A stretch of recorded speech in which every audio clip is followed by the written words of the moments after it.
Que agradeço, é sempre um prazer estar no curso de verão.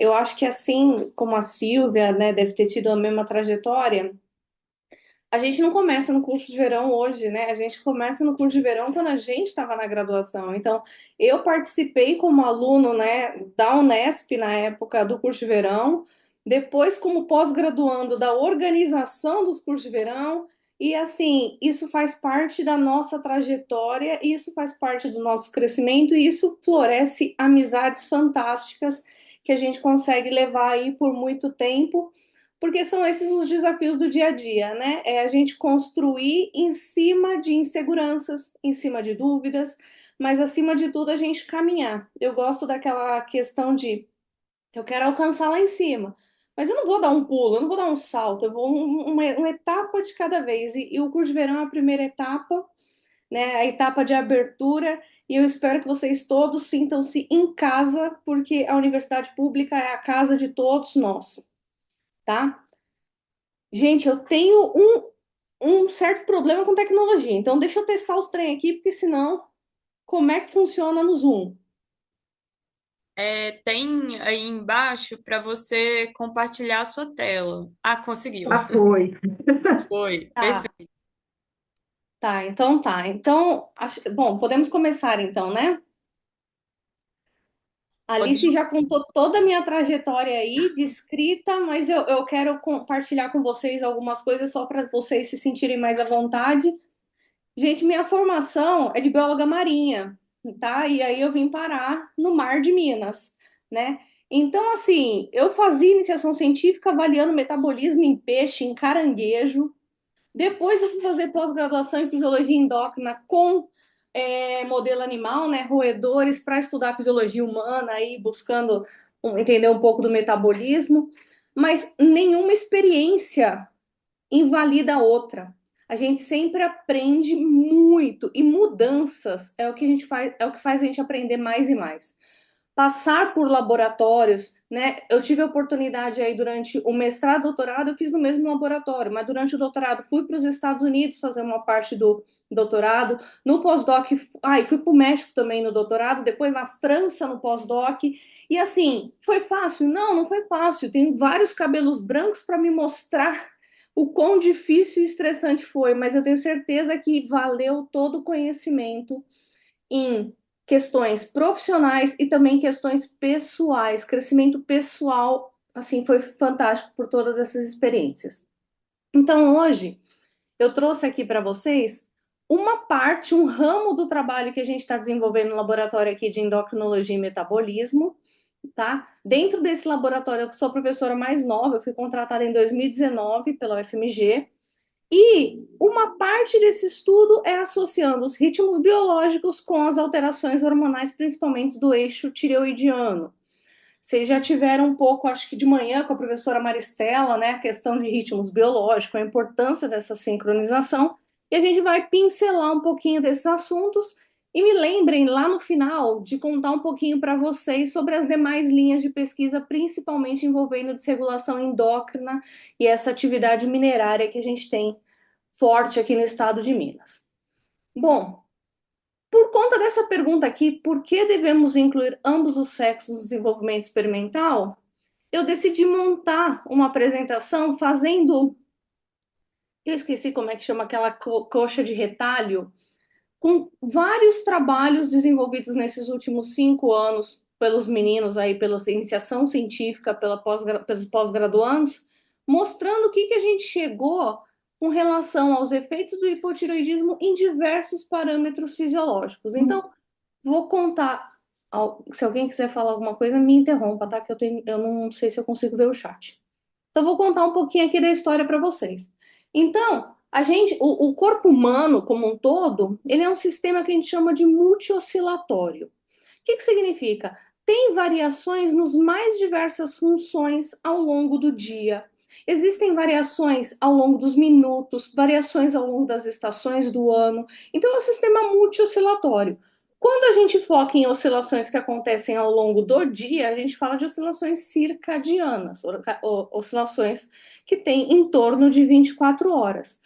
Um exemplo muito clássico aqui é a secreção de melatonina, a produção e secreção de melatonina, que ela vai acontecer principalmente durante a fase da noite. E todos os hormônios, eles apresentam ritmos por uma modulação direta ou indireta desse relógio biológico central que a gente tem no núcleo supraquiasmático do hipotálamo. Bom, o eixo tireoidiano não é diferente. Então, o eixo tireoidiano, ele é compreendido pelo hipotálamo, a hipófise e a tireoide, e os hormônios que fazem parte de cada uma dessas glândulas aqui, o hipotálamo como uma glândula endócrina, eles apresentam essas oscilações moduladas direta ou indiretamente pelo supraquiasmático ou por relógios internos, relógios que estão presentes em cada um desses tecidos. Bom, então aqui, como eu mencionei para vocês, a gente tem uma influência da luz aqui que vai sincronizar a atividade do núcleo supraquiasmático, tem inervação direta para o núcleo hipotalâmico que controla a produção do hormônio liberador de tireotrofina, o TRH. Vocês conseguem ver meu cursor, Alice? Sim, tá dando Sim. pra Sim, Sim, professora. joia. O TRH aqui é o principal estimulador de um grupamento de células aqui presente na hipófise. Essa hipófise, gente, ela é uma glândula que ela fica na base do cérebro e ela é do tamanho de uma ervilha.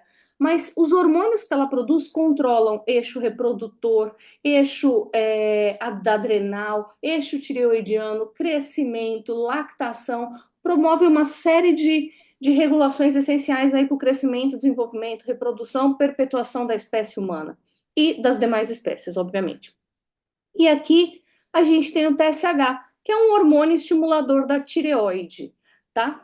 Então, esse daqui é o eixo tireoidiano e, por fim, o TSH estimulando a tireoide vai fazer a produção aqui dos eixos dos hormônios tireoidianos.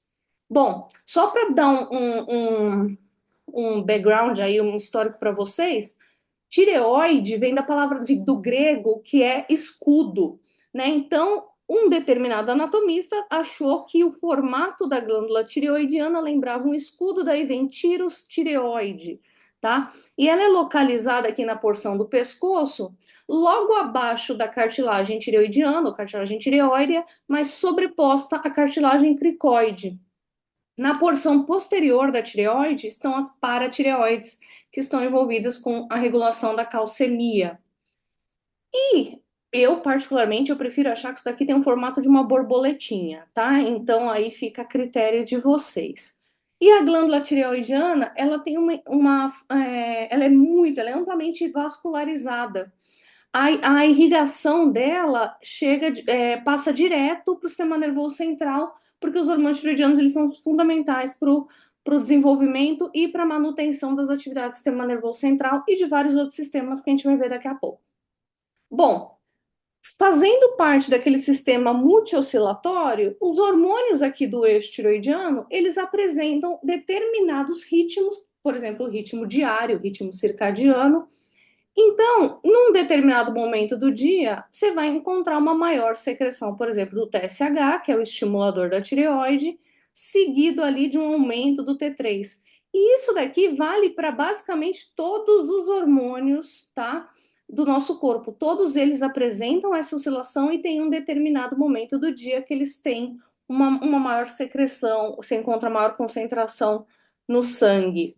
O T3, por exemplo, que é o hormônio tiroidiano, um dos hormônios tiroidianos, ele aumenta o metabolismo, né? Ele aumenta a temperatura corporal. Então tem um aumento da secreção aqui, ó, algumas horas antes do que seria o despertar para a gente, preparando o nosso organismo, digamos que estressando, aquecendo o nosso organismo e aumentando o metabolismo para o início do dia. Bom, e aí esse padrão rítmico, ó, por exemplo, eu trouxe aqui para vocês o TSH, vocês veem que durante o dia ele está com uma secreção basal, tem uns pulsos aqui de secreção, e durante a noite tem um aumento, tá? Que vai posteriormente estimular a produção do hormônio tiroidiano, dos hormônios tiroidianos que são T3 e T4. Bom, isso aqui é um dado mostrando aqui em homens, tá? Ao longo das 24 horas. E aqui a gente vê o ritmo também presente em roedores, tá? Machos e fêmeas tanto no TSH quanto no T3 aqui, e o T4 um ritmo até mais, ele é mais menos amplo, digamos assim, só que ele é mais menos com menos ruído, tá? Tentando utilizar alguns termos que fogem um pouco da cronobiologia só para tornar mais fácil o entendimento. Bom, eu queria dar a primeira dica para vocês aqui, que é esse livro, Medicina Circadiana. Quem gostar da temática ritmo biológico, sono, melatonina, jet lag, trabalhador de turno, todos os aspectos relacionados à ritmicidade circadiana na saúde humana.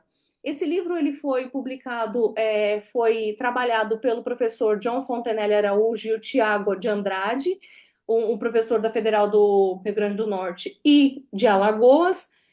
E, gente, ele tá nesse QR Code aqui, ele tá completamente disponível para vocês baixarem em PDF, ter acesso a todo esse conteúdo, todo em português, com umas figuras bem bacaninhas. E aqui a gente participou, eu e o Rodrigo, que é um colaborador de longa data em vários aspectos da minha vida, a gente contribuiu com o capítulo de ritmicidade circadiana da função endócrina. Então fica aí a primeira dica para quem se interessar pelo assunto e quiser dar uma olhadinha, e tem o material em PDF gratuito. Bom, e quais são as funções dos hormônios tiroidianos? Os hormônios tiroidianos, eles participam de basicamente de todas as funções, participam da regulação de diversas funções no organismo.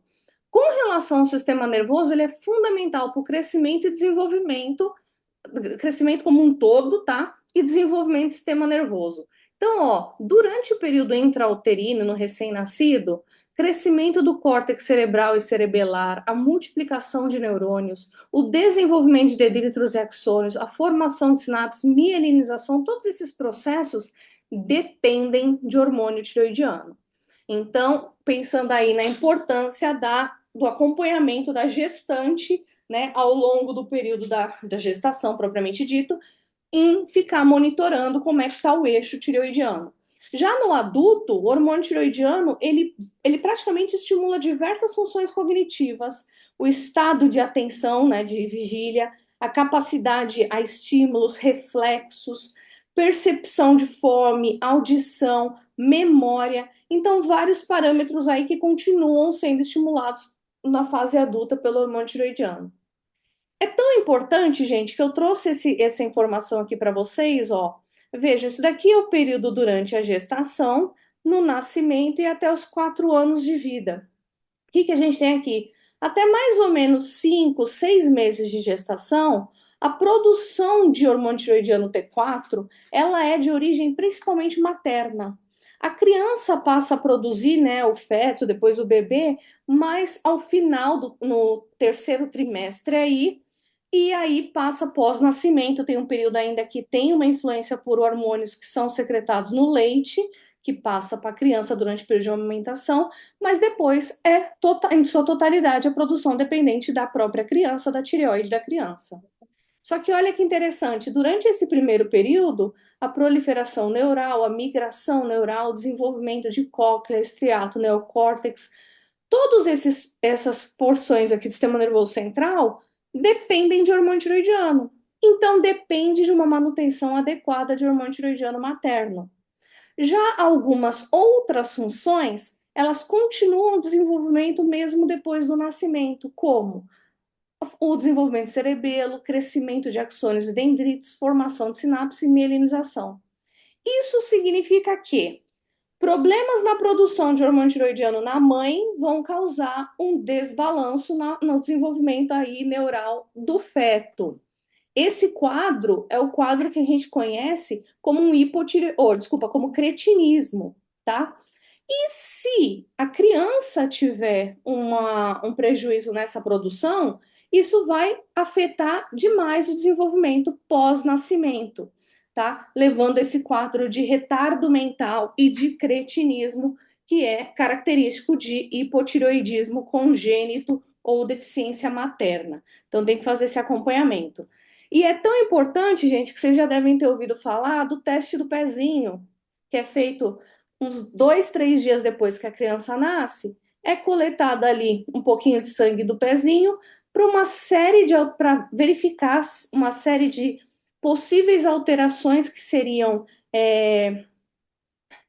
importantíssimas, né, para o desenvolvimento da criança, dentre elas o hipotireoidismo congênito, para evitar aí um quadro de cretinismo.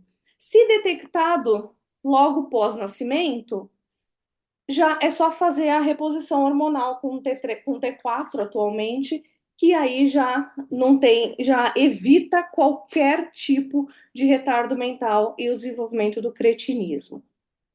Bom, fora isso, o hormônio tiroidiano atua no metabolismo, em várias etapas do metabolismo, e aqui é o terror dos alunos da graduação. Por quê? E de alguns professores da endócrino também, porque entender como os hormônios funcionam é muito dual. E por que isso? Vejam bem, ele atua na absorção de carboidratos, na captação de glicose, até aí tudo bem. Na formação de nova glicose, mas peraí, se ele está estimulando a captação de glicose no fígado, ele também está estimulando a formação de glicose? A quebra da glicose e a quebra do glicogênio. Então, parecem ações antagônicas aqui. Na lipólise e na lipogênese também ações contrárias. Na síntese e degradação de proteínas, por exemplo, aí fica aquela dúvida, nossa, mas espera aí, ele está aumentando ou ele está diminuindo a produção de proteína? O que ele está fazendo?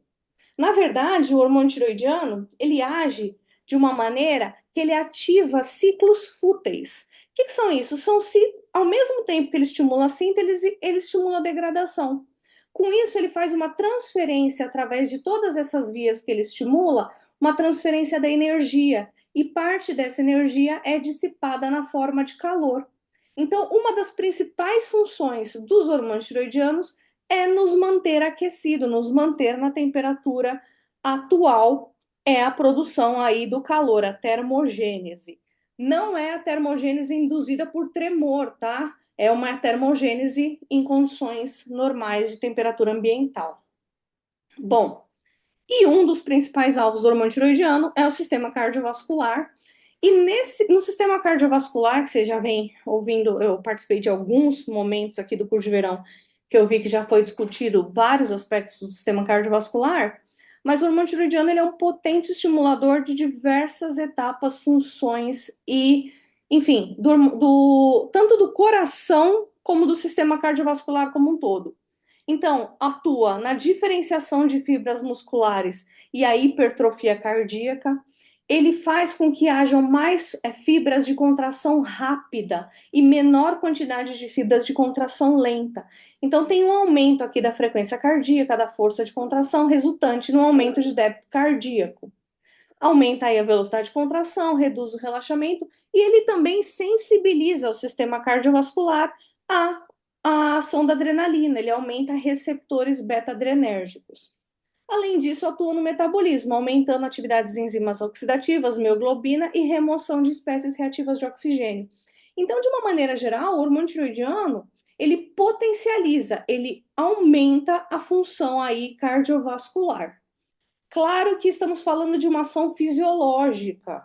Se eu tiver um distúrbio de um aumento excessivo do hormônio tiroidiano, isso vai resultar em alguns problemas cardíacos, principalmente uma hipertrofia cardíaca que a gente fala que ela é concêntrica, porque o coração ele cresce, mas ele cresce não para fora, ele cresce para dentro, diminuindo o volume intraventricular e com isso tendo um prejuízo aí de débito cardíaco, tá? Então, em condições fisiológicas, ele é um estimulador, mas em condições patológicas tem que ficar acompanhando aí o sistema cardiovascular, tanto numa disfunção hipotireoidismo quanto no hipertireoidismo.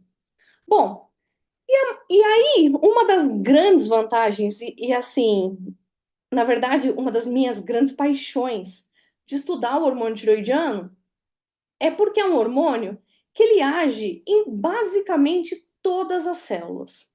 Até hoje, se me perguntarem onde não tem receptor para o hormônio tiroidiano, a única célula que eu não tenho certeza se tem ou não tem são as células germinativas, ou seja, espermatozoide e ovócito ou ogônias, tá? Essas eu não sei dizer de cabeça se tem. No demais, já foi descrito em todas as células do corpo, em todos os sistemas receptores para o hormônio tiroidiano. Principalmente porque a ação principal do hormônio tiroidiano é modular o metabolismo basal, a geração de energia necessária para nos manter vivos, tá? Então ele tem uma função aí, tanto central, periférica, em todos os tecidos. E a maior parte dessas funções aqui apresentam uma variação, uma oscilação ao longo das 24 horas. Bom, puxando um pouco para a questão das desordens, que eu já comecei a falar sobre isso, as principais doenças tireoidianas são as disfunções primárias, quando o prejuízo está na tireoide mesmo e não no eixo, não no hipotálamo e na hipófise, é principalmente na tireoide. Uma coisa que é muito característico, e assim, muito provavelmente, se eu abrir o chat e a pergunta, quem aqui conhece alguém que tem hipotireoidismo na família? Muita gente conhece, ou na família, ou é amigo, ou é colega. E a maior parte desses indivíduos que são acometidos de uma disfunção tiroidiana são mulheres. Então, a gente sabe que em uma em cada 8 vai desenvolver alguma disfunção tiroidiana ao longo da vida. Ao ponto das doenças tiroidianas serem a segunda endocrinopatia mais prevalente na população mundial. Só fica atrás do diabetes e da síndrome metabólica. Só que eu digo para vocês que existe uma correlação direta entre doenças tiroidianas e síndrome metabólica. Indivíduos que têm diabetes, síndrome metabólica, a população de diabético tem uma porcentagem muito maior de indivíduos com hipotireoidismo, e o contrário também é verdadeiro. A população de hipotireoideus, por exemplo, de indivíduos com hipotireoidismo, dentro dessa população, o número de diabéticos é muito maior do que na população como um todo. Então, tem uma relação direta por conta das ações do hormônio tiroidiano aí na regulação do metabolismo basal. Bom, as principais doenças tiroidianas. Hipotireoidismo, que é uma disfunção primária, a tireoide não está respondendo adequadamente, ou uma desordem autoimune. E aqui tem uma baixa produção de hormônio tiroidiano. O hiper é o contrário, tem uma alta produção de hormônio tiroidiano, que na maioria das vezes pode ser em decorrência de um câncer de tireoide ou também uma doença autoimune que leva a uma resposta exacerbada. Além disso, os cânceres de tireoide, papilífero, folicular, uma série de tipos de câncer aqui que acometem a tireoide. E aí eu puxo um parênteses para vocês para dizer que dentro do sistema endócrino, a tireoide ela é muito susceptível ao que a gente chama de desregulação endócrina, tá? Então, às vezes, alguns tipos de alimento, a exposição a determinados contaminantes, pesticidas é muito já caracterizado. E agora, alguns metais, né? Então, um dos estudos que a gente está desenvolvendo é a influência da atividade minerária na função tireoidiana, como que isso pode alterar, né? Prejudicar de alguma forma a função tireoidiana, junto com o eixo reprodutor. São os dois eixos que são muito afetados por essas alterações. E aí, só para que vocês lembrem de mim por um bom tempo, eu vou falar algumas coisas que alteram essas funções tireoidianas, como, por exemplo, a acrilamida. Ah, tá bom, professora. Eu não tenho acesso à acrilamida, a não ser que se eu estiver fazendo, os meus alunos costumavam fazer, se eu estiver fazendo um imunoblotting, que eu tenho que fazer um gel lá de acrilamida, fora isso eu não tenho contato. Ah, tem. A acrilamida, para vocês terem uma ideia, ela é gerada quando se aquece a batata a uma determinada. Ela tem um amido específico na batata que, quando aquecido a mais de 120 graus, gera essa acrilamida. E tem intervalos na vida da gente, por exemplo, durante o período embrionário, durante a puberdade, que os eixos endócrinos estão super suscetíveis a essa desregulação. Agora imagina falar para um adolescente que o excesso de consumo de batata frita pode prejudicar a função tireoidiana. É isso, é basicamente isso. E para não achar que o problema é só na adolescência, o indivíduo mais adulto, o excesso de vinho, o excesso de café, enfim, várias coisas aí que podem influenciar a função tireoidiana. Bom, então aqui só focando um pouquinho Com relação às desordens tiroidianas, o hipotiroidismo, então, ele é caracterizado por uma redução na produção dos hormônios tiroidianos T3 e T4 e um aumento de TRH e TSH, que o aumento do TSH leva a essa formação de bócio, tá? Às vezes, a insuficiência alimentar de iodo. Iodo é fundamental para a síntese de hormônio tiroidiano.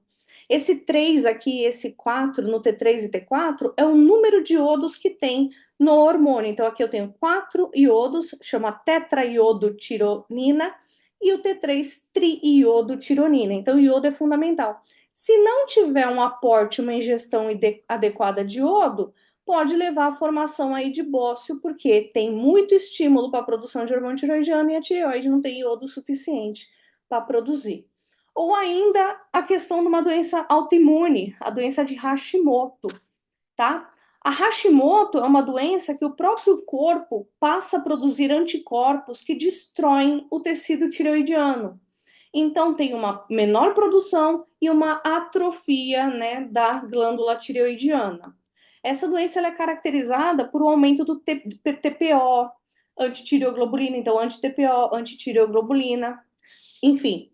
Já o hipertireoidismo, que é o excesso da produção de hormônio tireoidiano, eu falei para vocês que pode ser em decorrência de um câncer, mas pode também ser em decorrência de uma também doença autoimune, que é a doença de Graves.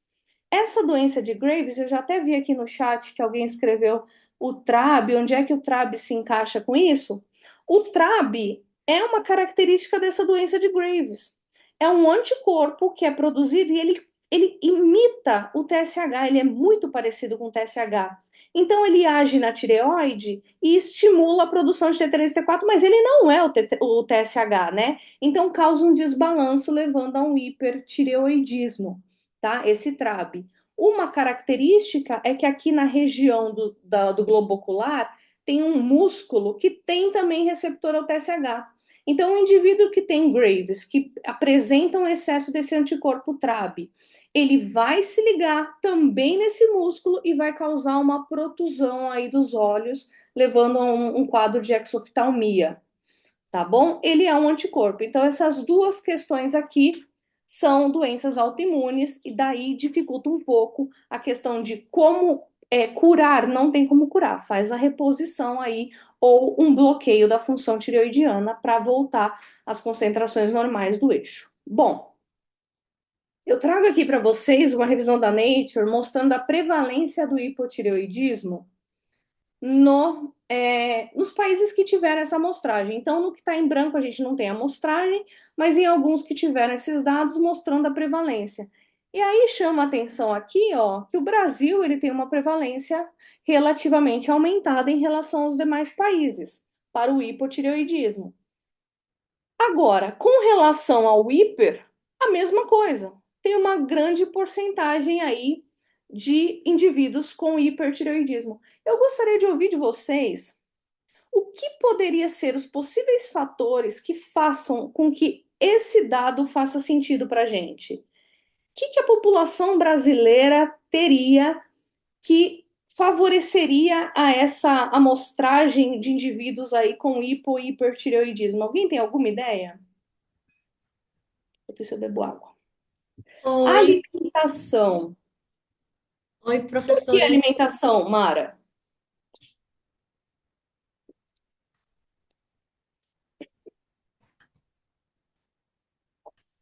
Ou quem mais abriu o microfone que eu não consegui ver? Foi a Marlene. E aí? Oi, professora, boa tarde, tudo bem? Boa Boa tarde. tarde. Então, eu acho que pode ser devido à má alimentação e à falta de exercício físico.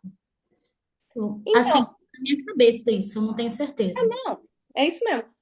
Assim, isso que você traduziu aí, má alimentação e falta de exercício físico, ela pode ser responsável por a maior parte das desordens endócrinas no organismo, né?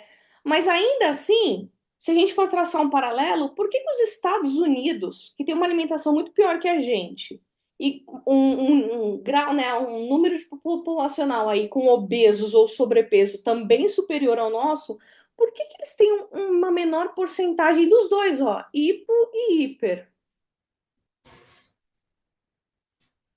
Tá vendo? Em relação ao Brasil. Agrotóxicos, Mara, é uma possibilidade. É muito boa, inclusive, tem vários grupos no Brasil que trabalham com essa questão. Mas ainda assim não responde. O que a gente tem, gente, e aí é uma coisa que eu sempre falo e eu reforço, e eu sou fã. Nós temos no Brasil o SUS, tá?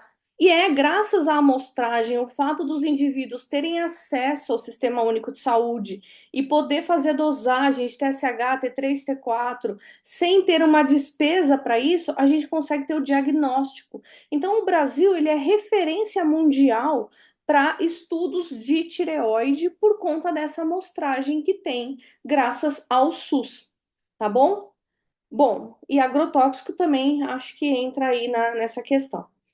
E aqui eu trago para vocês um trabalho que a gente publicou, que foi um trabalho muito interessante, que foi com a minha aluna Ayla de mestrado. Ela tem, né, até hoje, um interesse muito grande pela área da educação, tanto que ela seguiu depois do mestrado para a educação.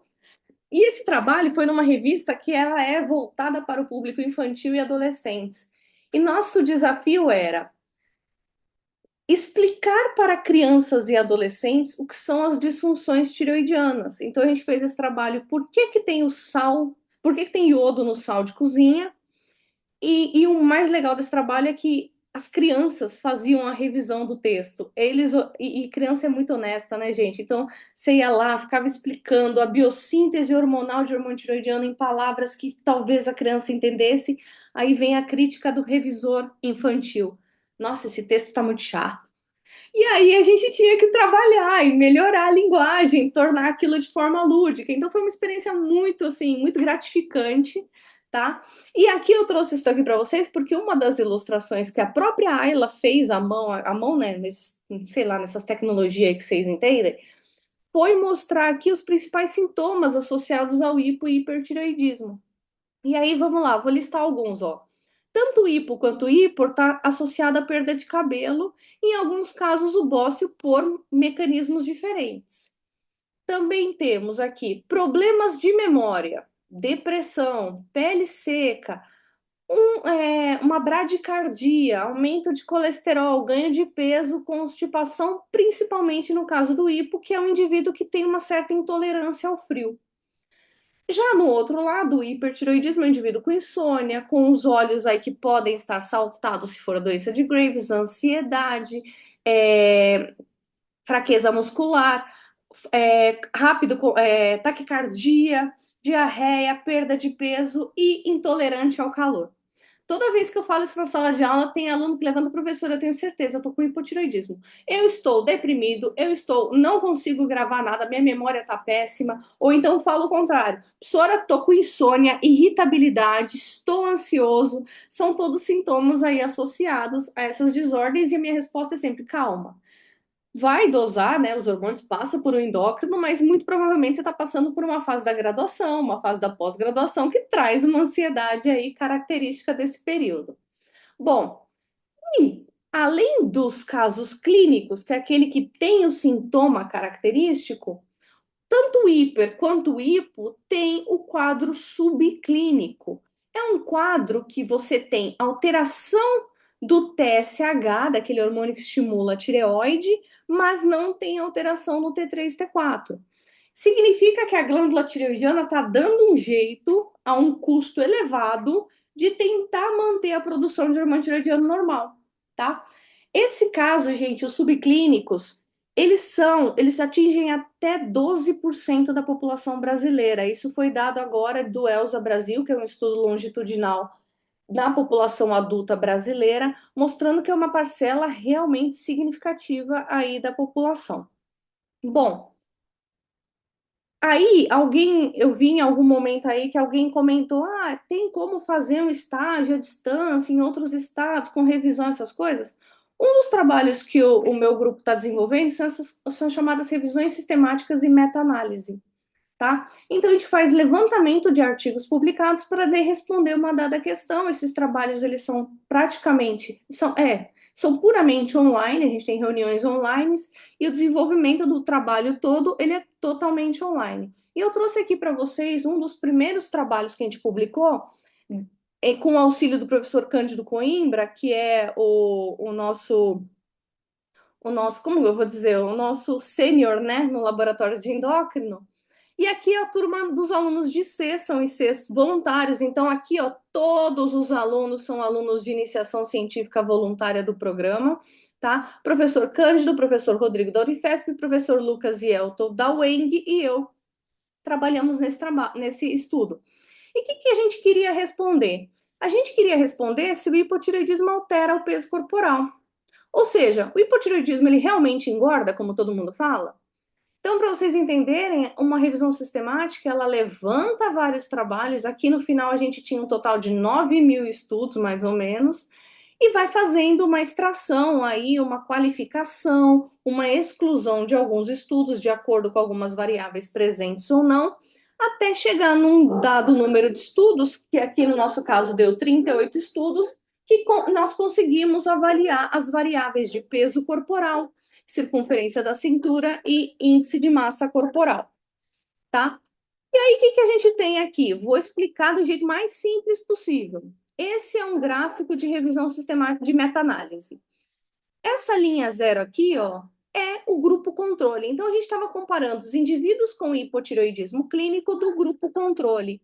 Se esses valores e barrinhas não atingem a linha, significa que tem diferença. E tem diferença para a direita é para mais. Ou seja, população de hipotireoideus tem maior índice de massa corporal, maior circunferência da cintura e maior ganho de peso na população dos hipotireoideus clínicos.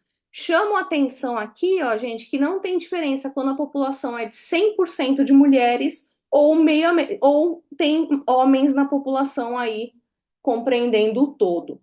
Mas o mais interessante que a gente encontrou, aí aqui falando, né, que então o hipotireoidismo aumenta IMC, circunferência da cintura e o peso corporal, tanto em homens quanto em mulheres. Agora, quando a gente avaliou o subclínico, olha que interessante. Quando a população tinha menos de 50% de homens, ou menos de 50% de mulheres, desculpa, ou seja, tinha mais homens do que mulheres, não dava diferença nesses fatores para o hipotireoidismo subclínico. Já conforme aumentava a população, aumentava o número de mulheres na população amostrada, e aqui eu estou falando, gente, de que 5.244 indivíduos, tá? 10.944 indivíduos. A gente percebia que tinha um aumento na índice de massa corporal, na circunferência cintura, e quando a população era só de mulheres, no peso corporal do indivíduo com hipotireoidismo subclínico. Ou seja, no subclínico, desculpa que está faltando um S aqui, tem um aumento desses parâmetros que indicam um aumento de adiposidade, de ganho de peso corporal, principalmente em mulheres, tá? Então parece que as mulheres elas estão mais afetadas com relação ao hipotireoidismo subclínico. Bom, e aí voltando à questão do ritmo circadiano, a importância dessa sincronização das nossas atividades, do nosso repouso com as fases do dia, eu ressalto que a gente está sujeito a desincronização em diversos momentos do dia. Então, por exemplo, vamos assistir uma série de noite, vamos ligar a televisão e ver um Netflix antes de dormir. Eu faço isso, porque é assim, né? A gente estuda, mas a gente não aplica aquilo que a gente fala, né? Na maioria das vezes. Comer em horários inadequados, em horários que seriam fora do horário da alimentação. Vocês já devem ter visto a importância disso com a professora Maristela. Além disso, o uso excessivo de drinks energéticos, de café, olha aqui, de noite, café e celular. Tudo isso impacta o ritmo biológico, tudo isso tem uma consequência. Só que existem aqueles trabalhadores de turnos noturnos, né? Que aí é um mal necessário o médico, o enfermeiro, o policial, esses prestadores de serviços aí para a população que estão sujeitos a desincronizar o próprio ritmo porque estão trabalhando em horários que deveriam estar dormindo. E como que isso impacta? Isso impacta a saúde de uma maneira geral. Você tem prejuízos de sono, fadiga, tem desordens gastrointestinais aqui relacionadas a esses trabalhadores de turnos aí, de turnos noturnos principalmente, e produção hormonal aqui que eu chamo a atenção tem uma disruptura da ritmicidade, você tem um prejuízo no como seria o ritmo.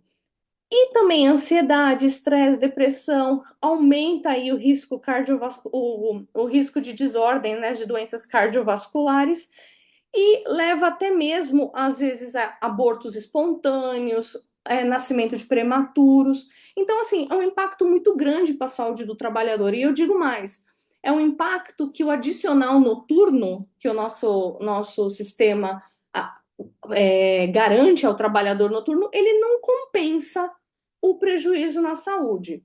Então, colocando aqui focado em desordem tireoidiana, eu trago para vocês um estudo que foi feito com uma população de trabalhadores de hospital, a maioria aqui enfermeiras, e quando o indivíduo trabalha durante o dia, tá? Vejam que a prevalência em mulheres é de 10%, em homens de 6% de desordem tireoidiana. Agora, quando a gente vai amostrar a população que trabalha durante a noite, mulheres sobe para 32% da população amostrada e homens 20%, mostrando que trabalhar em turnos noturnos favorece o desenvolvimento de desordens tireoidianas. Aí, gente, de lá para cá, isso a gente está falando de estudos que começaram a ser desenvolvidos por volta de 2015, alguns pontuais e aí revisões mostrando, a partir de 2020, que a gente tem alterações na função tireoidiana associado ao trabalhador noturno, desenvolvimento de cânceres de tireoide que está associado a uma disruptura do ritmo biológico, tá? Dessincronização desse ritmo, e vários aspectos aqui, essa revisão é bem interessante, vários aspectos da função tireoidiana, considerando a ritmicidade, considerando esses aspectos cronobiológicos. Bom, tendo isso em mente, essa última revisão que eu trago para vocês, ela discute muito bem a importância da manutenção do ritmo para a manutenção da função tireoidiana. Por outro lado, como que trabalhador de turno, jet lag, perturbações no sono, ou mesmo alguns defeitos genéticos podem causar um prejuízo nesse ritmo que pode ser associado com maior prevalência de desordem tireoidiana, tá? Então tem aqui uma questão interessante que é como o relógio influencia a função tireoidiana, mas também como uma desordem tireoidiana pode causar um desbalanço tecidual, lembrando que o hormônio tireoidiano age praticamente em todas as células do corpo, e isso levando a uma disruptura aí do eixo circadiano. Bom, tendo em vista esse ponto aqui, nosso grupo decidiu estudar como que o hormônio tireoidiano poderia modular a função do relógio, ou seja, os ritmos biológicos dos diferentes sistemas fisiológicos. Será que o hormônio tireoidiano atua que nem a melatonina, cortisol, hormônios sexuais que sinalizam para o relógio biológico? Isso, no momento que a gente começou a trabalhar, ninguém sabia. Então, a gente começou a levantar esses dados aí e a publicar nessa área. Então, para isso, a gente trabalha com modelos de ratos e camundongos, tá? São roedores, e a gente induz o hipotireoidismo ou por uma remoção da tireoide, quando é o rato, ou por um tratamento com uma droga que bloqueia a função tireoidiana, ou a gente, isso fazendo o grupo hipotireoideu, ou o hiper, que a gente induz um excesso de hormônio tireoidiano com muito T3. Gente, minha cachorra tá latindo feito doida, tá atrapalhando? Vocês? Não? Então tá bom. Tá, então esses modelos é os que a gente costuma trabalhar no laboratório. Bom, o primeiro estudo que a gente foi desenvolver foi o mestrado do Felipe, tá? No FISFAR. O Felipe, gente, já havia essa pergunta no chat no tópico anterior lá com o Marcão e com o Stephanie. Ah, eu não tenho experiência, vou começar o mestrado. Gente, esse é o caso do Felipe. O Felipe não tinha feito nenhuma iniciação científica, entrou para o laboratório, não me conhecia, entrou na seleção e foi procurar um professor que teria vaga, veio parar para mim graças à indicação da professora Silvia, e o Felipe, gente, com muita dedicação, com muita paciência, aprendeu as técnicas necessárias para o desenvolvimento do seu trabalho. Conseguimos publicar o trabalho de mestrado dele e hoje ele está fazendo doutorado lá no Canadá, tá? Então a gente mantém uma colaboração com o grupo do Canadá e o Felipe está desenvolvendo lá hoje o doutorado dele e é um motivo de orgulho que eu tenho aí para o nosso grupo. E a pergunta do Felipe é: será que o hormônio tiroidiano modula o supraquiasmático, ou seja, aquele relógio biológico central? E a gente, bom, aqui eu já falei, né, que a gente publicou esse trabalho aqui recentemente, né, foi em 2024, mostrando que sim, ele altera tanto o relógio central como fatores que são regulados pelo relógio, como a temperatura corporal, o metabolismo, e mostramos um efeito direto do hormônio tiroidiano regulando um gene do relógio aqui, que é dessa maquinaria. Eu não sei se vocês estão familiarizados, mas aqui eu trouxe para vocês como que a gente estudou isso. Para a gente conseguir ver o ritmo do camundongo, no caso aqui, endógeno, qual que é o ritmo dele, a gente coloca isso daqui em escuro constante, ou seja, a gente tira a luz da jogada para a luz não ficar influenciando e marcando o tempo daquele relógio, não ficar dizendo é dia e noite. Quando você tira esse fator que é um potente sincronizador, o ritmo do organismo, no caso aí do roedor, ele passa a ser o seu ritmo endógeno, como que aquele reloginho dele está funcionando sem influência externa. E a gente vê aqui que no caso do camundongo, no macho, você tem um adiantamento. A cada dia, ó, a atividade, que é essa fase mais escura aqui, ela vai começando um pouquinho antes do que se tivesse no claro e no escuro. Então aqui tem luz, aqui estava escuro, e aqui está tudo escuro. Quando a gente vê o hipotiroideu, a gente vê que tem um prejuízo disso. Ele não tem o mesmo padrão, a mesma inclinação, o mesmo ângulo que aparecia no controle. Então, isso foi um indicativo para a gente de que pode ser que o hipotiroidismo está afetando o relógio central, o relógio supraquiasmático, que controla, dentre muitos parâmetros, a atividade locomotora do animal. Então, aqui eu só pus os retângulos nas áreas aqui para vocês verem a diferença de inclinação de um para o outro. Com esse estudo aqui, gente, a gente viu também que a temperatura corporal, ela segue o mesmo padrão. Então, no indivíduo, num controle, ele tem um ângulo de inclinação, ou seja, ele antecipa dia após dia uma determinada quantidade de minutos, enquanto que o hipo, ele antecipa, mas ele tem um atraso em relação ao que ele seria em condições normais, tá? E graças a esse trabalho, gente, em parceria aqui com o professor Márcio Moraes, do grupo de neurociência, a gente desenvolveu uma biblioteca que chama CircadiPy, que permite gratuitamente que as pessoas que trabalham com ritmos, com séries temporais, possam fazer o tipo de análise que for necessária utilizando esse protocolo, sem precisar fazer a aquisição dos softwares caros que estão aí disponíveis no mercado, tá? Então, aí a gente também teve essa parte de desenvolvimento tecnológico, graças à colaboração com o professor Márcio. Bom, aqui em seguida a gente avaliou a atividade neuronal. Então, eu vou chamar a atenção aqui para vocês, aqui a região do supraquiasmático, tá? Que fica nessa porçãozinha bem aqui em contato com o quiasma óptico, por isso que ele chama supraquiasmático. E a gente fez a contagem desses neurônios que estavam marcados com Cefos, que indicam a atividade neuronal. Então, aqui, ó, vou só colocar em evidência, no ZT4, que significa 4 horas depois que a luz acende, o padrão de atividade neuronal do controle, ele tá mais aqui para a porção dorsal do que ventral, tá? No hipo também, embora uma marcação mais concentrada, só que no ZT8, quando vocês olharem aqui, ó, o controle tem uma atividade dos neurônios principalmente na porção ventral, enquanto que o hipo ainda está com os neurônios ativos na porção dorsal. E isso sugeria para a gente, né, sugeriu para a gente que tem uma desincronização na atividade neuronal do supraquiasmático. E aí a gente viu em seguida como é que estavam os genes, né, relacionados com a ritmicidade endógena, que são os genes do relógio.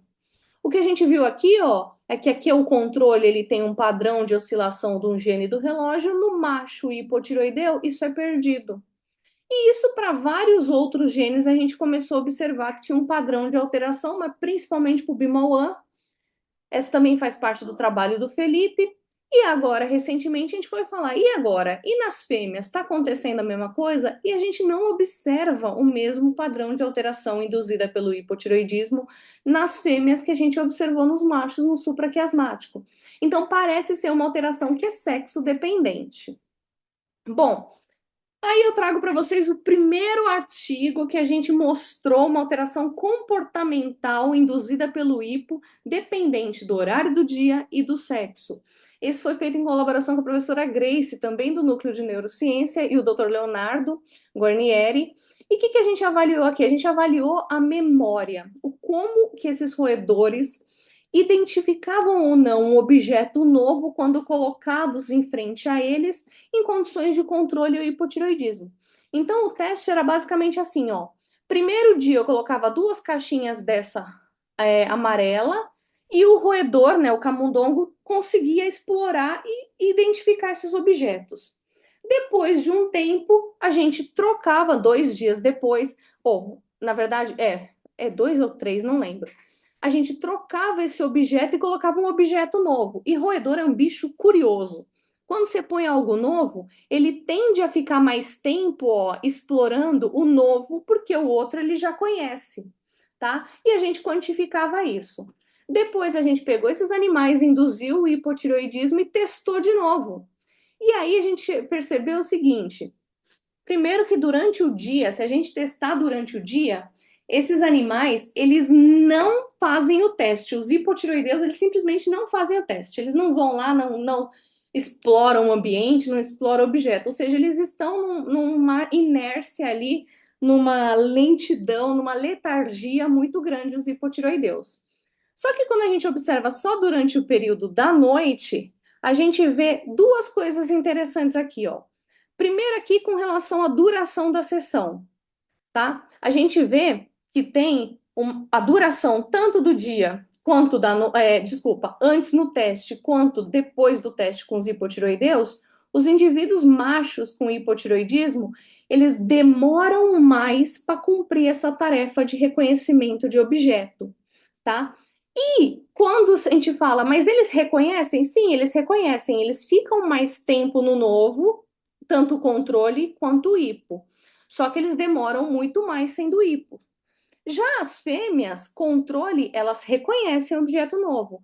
Só que as hipotireoideus, elas não reconhecem. Elas ficam tanto no objeto familiar, que a gente conhece, ou objeto antigo, quanto o objeto novo, elas ficam ao mesmo tempo nos dois e não demonstram essa memória de objetos, de reconhecimento de objetos. Moral da história: durante o dia, o hipotireoidismo, ele afeta a tarefa em si. Os roedores, eles não fazem o teste. Durante a noite, o macho hipotireoideu demora mais para reconhecer, mas a fêmea não reconhece de maneira alguma. E aí eu costumo brincar que a gente tem o casal hipotireoideu. Olha que situação interessante. A gente tem um marido lento, que demora mais para executar a tarefa, mas em compensação, uma esposa que não lembra. Então não tem briga nesse relacionamento, né? O marido é lento, uma mulher nem lembra que ele tinha que fazer alguma coisa. Tá joia nessa situação. Brincadeira, gente. Tem que buscar tratamento, tá bom?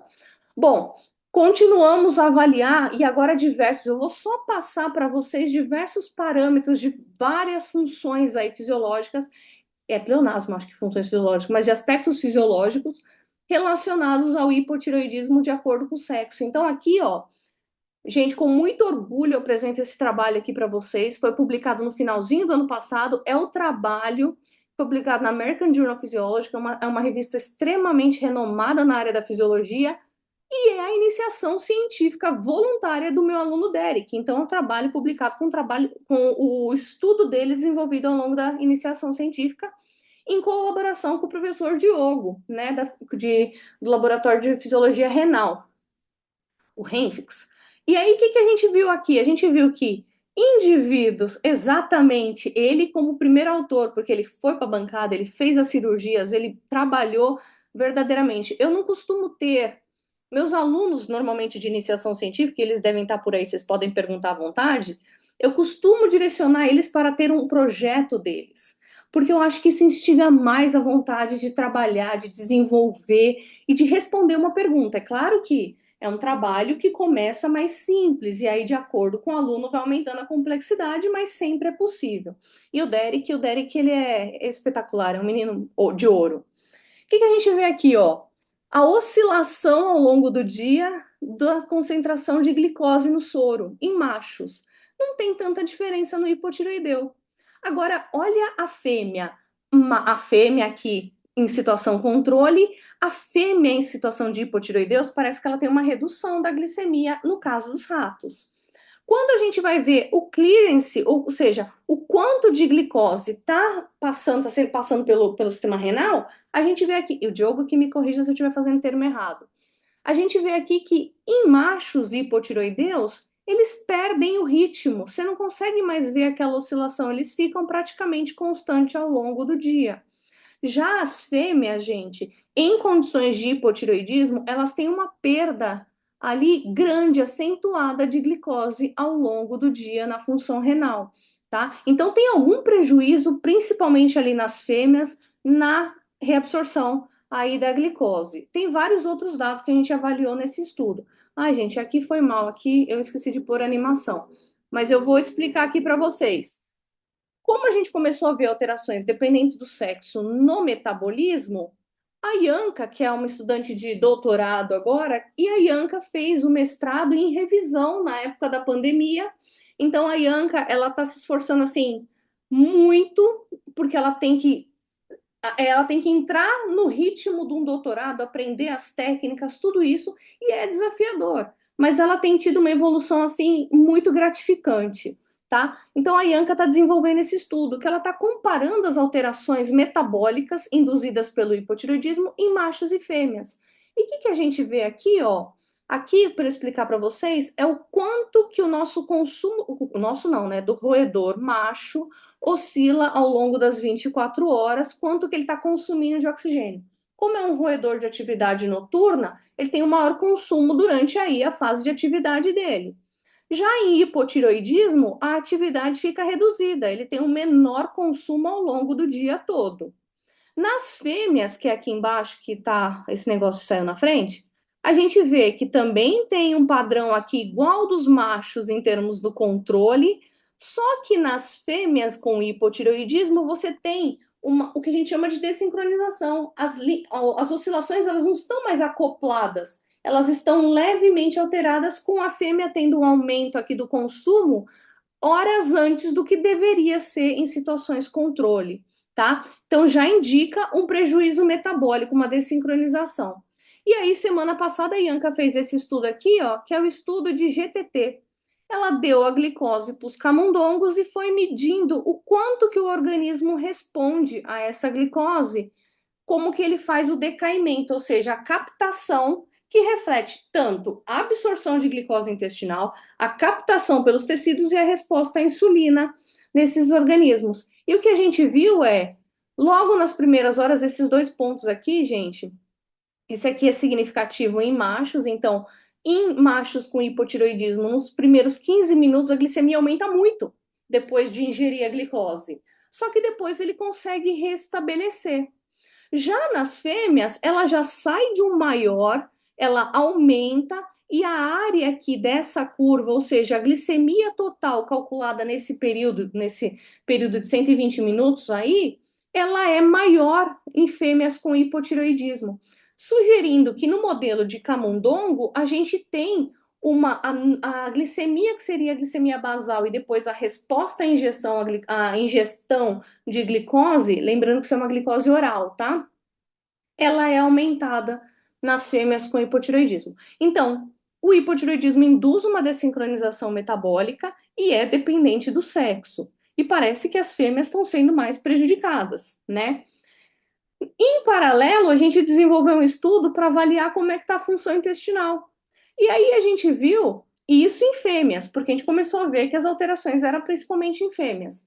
E a gente viu que o relógio dos camundongos fêmeas com hipotireoidismo, eles têm alterações pontuais, mas que levam à dessincronização. Então aqui eu vou chamar a atenção, por exemplo, para esse primeiro gene aqui, que foi o BIMAL1, que é um gene do relógio.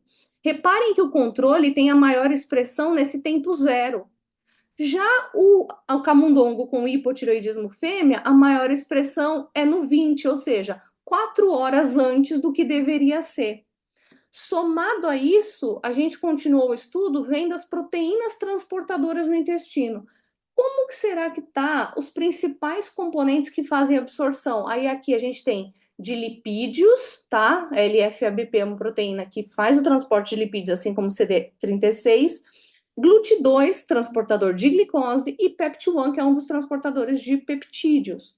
E a gente vê, ó, que principalmente nessa fase aqui, ó, que é pós-prandial no roedor, né? Porque ele se alimenta nessa fase aqui de noite, a gente vê uma redução na expressão do LF-ABP, tem um prejuízo aqui, embora não significativo, no CD36, tem alteração no transportador de glúten, ou seja, não é só no supraquiasmático, não é só no rim, a gente está vendo alteração também no intestino, isso daqui foi no jejuno, tá? Em continuação, aqui eu já mostrei para vocês, eu só chamo a atenção que a permeabilidade, o que a gente vai fazer agora? A gente viu que o relógio está alterado no intestino e a gente viu que essas proteínas que fazem o transporte, a expressão delas também está alterada. Agora a gente vai fazer a seguir com o estudo que a Letícia e a Ana Flávia estão dando em andamento, vai avaliar a permeabilidade desse intestino e em colaboração com o professor Fernando Henrique, que é lá da Universidade do Canadá, que é onde o Felipe está fazendo o doutorado dele, a gente vai avaliar o perfil da microbiota ao longo das 24 horas frente a um hipotireoidismo. No ano que vem eu conto para vocês, ou a gente conhece pessoalmente se vocês estiverem aqui com a gente.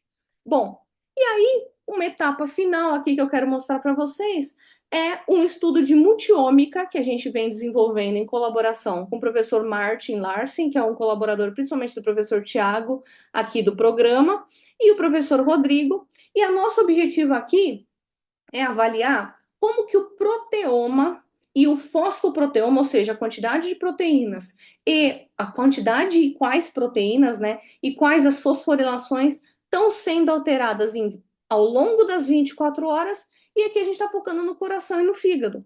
No coração, por conta de ser a linha de pesquisa do professor Rodrigo, mas principalmente por ser um alvo muito importante do hormônio tiroidiano, e no fígado porque é o glicostato, né? É o órgão que regula aí o metabolismo da glicose ao longo das 24 horas, ou captando ou liberando a glicose de acordo com a demanda.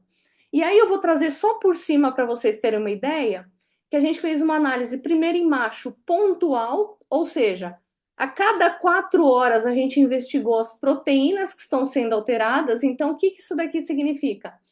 No tempo zero, que é quando a luz acende, ou seja, o início do dia para o camundongo no biotério, você tem 134 proteínas no fígado aumentando e 83 reduzindo. Quando vai para 4 horas depois, muda 67 e 37. E assim por diante. A gente foi identificando quantas proteínas têm alteração significativa, ou sendo mais reguladas ou menos reguladas no fígado de machos. E essa proporção. Ah, desculpa. Depois eu falo da proporção, já volto na proporção. Além disso, a gente pegou essas proteínas e alinhou o perfil de oscilação delas ao longo das 24 horas. Então, aqui, ó, quais 1.682 proteínas no grupo controle apresentam esse perfil de oscilação ao longo do dia. Ou seja, 8 horas depois que a luz acende, elas estão no máximo da sua expressão, tá? Essas 1.710 reduzem ao longo nessa fase do dia, tão altas logo no início do dia. E assim por diante. Mas o que mais me chama a atenção aqui nos camundongos machos, percebam, os clusters, esses formatos de curva, eles são similares entre os grupos nessas proteínas que foram identificadas. Mas percebam o prejuízo na quantidade de proteínas que apresentam esse padrão frente a um hipotiroidismo no macho. Então, no macho, parece que as proteínas elas oscilam, mas um número muito menor de proteínas está apresentando essa oscilação, tá? Então, tem um prejuízo aí no fígado. Já fizemos agora, esse dado saiu, gente, foi o presente de Natal para o doutorado da minha aluna Isabela. Eu até falei para ela, ó, segue a planilha de dados, Feliz Natal para você, brincando. Mas ela trabalhou muito bem nesses dados aí nesses dias e ela fez a avaliação no caso do fígado de fêmeas. De novo, nós temos um padrão aí de alteração que depende do tempo, do horário do dia que a gente está observando.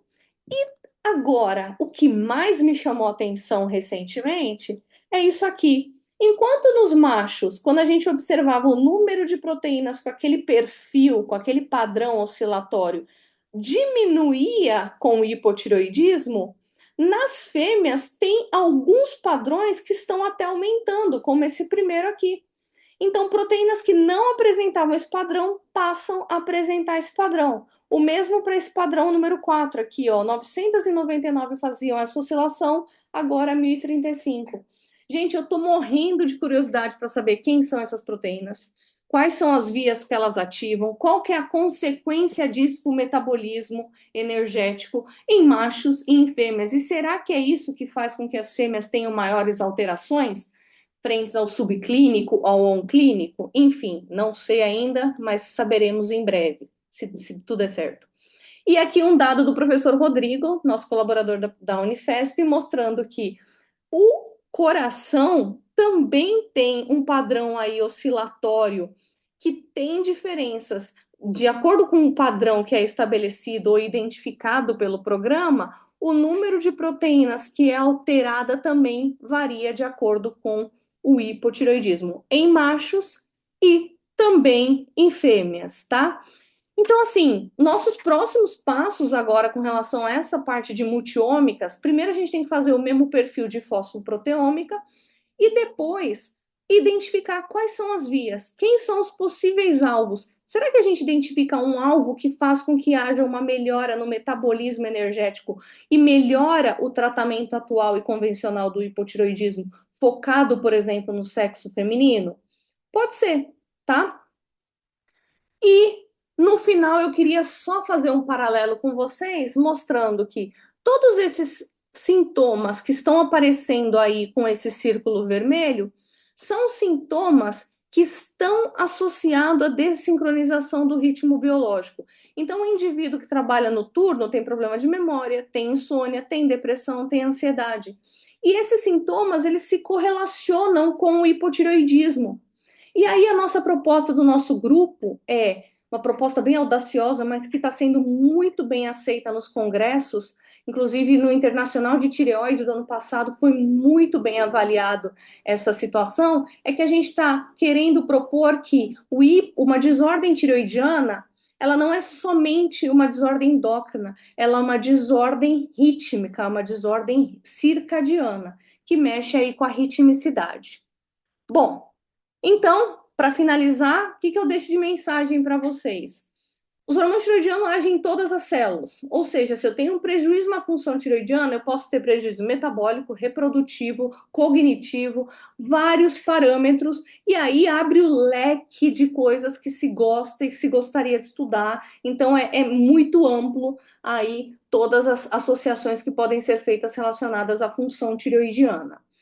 O hipotiroidismo, então, ele pode ser, então, uma desordem rítmica circadiana, ele pode, então, estar associado com esse tipo de prejuízo.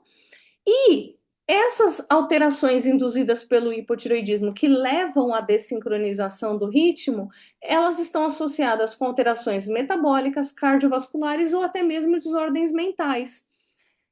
E o mais importante, parece ser sexo dependente. Então, esses aspectos eles têm que ser levados em consideração quando a gente fala de uma possível abordagem de cronoterapia. O que é isso?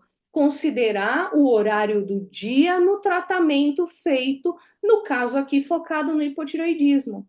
Ah, professora, mas como é que é o tratamento atual? O tratamento atual, o médico fala pra gente tomar, eu falo pra gente porque eu tenho hipotireoidismo, tá? Ele fala pra gente tomar T4 de manhã. Mas o meu de manhã pode ser 8 horas da manhã. O importante é estar de jejum, né? Eles falam assim. Mas aí eu posso acordar às 8 da manhã num dia, às 10 da manhã no outro, às 5 da manhã no outro, e a ingestão disso está fazendo com que o ritmo do meu T4 mude completamente ao longo do meu próprio tratamento e ainda comparado com o que deveria ser, pode não ser o mesmo. Então a cronoterapia, ela estuda isso.